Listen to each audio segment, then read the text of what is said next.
hello guys आज हेर्नुहोस् न हाम्रो बुढीहरूले के बनाएको यसलाई यो के छ त्यो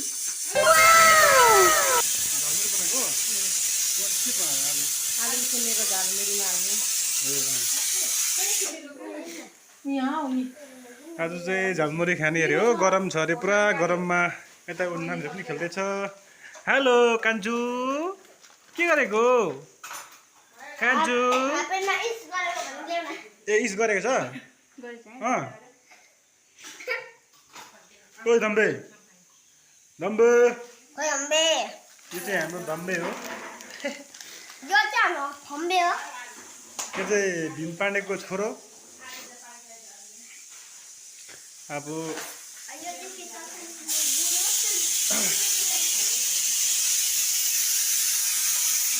जाडो पाकेन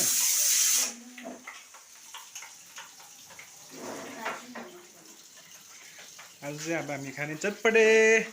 चटपटे यस्तो छ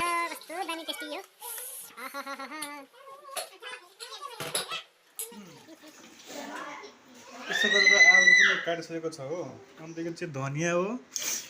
आलु हामीले यसरी काटेर राखेको छौँ र हामीले साइडमा चाहिँ हामीले एड गर्नेछौँ यो के भन्दाखेरि यो चाहिँ लसुनको अचार रहेछ यो लगायो भने चाहिँ पुरै दामी हुन्छ त चकिलो हुन्छ त्यही भएर हामीले यहाँ मुरैमा चाहिँ अब हामीले यो लाउँछौँ लसुनको अचार साथमा यो छ धनियाँ छ आलु छ मुरै लाउनु बाँकी छ हो मुरै पनि लाउनुपर्छ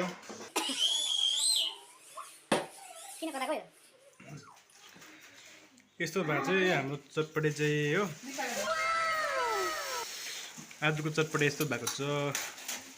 हाम्रो भाउजूले खाँदैछ हेलो भाउजू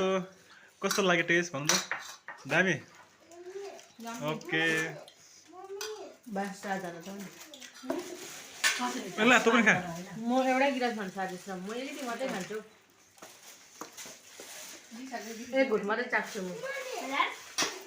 दामी नै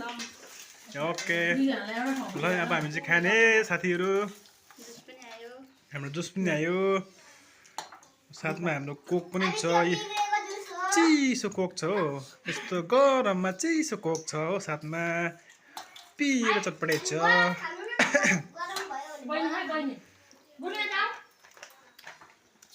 ल के साथी चेस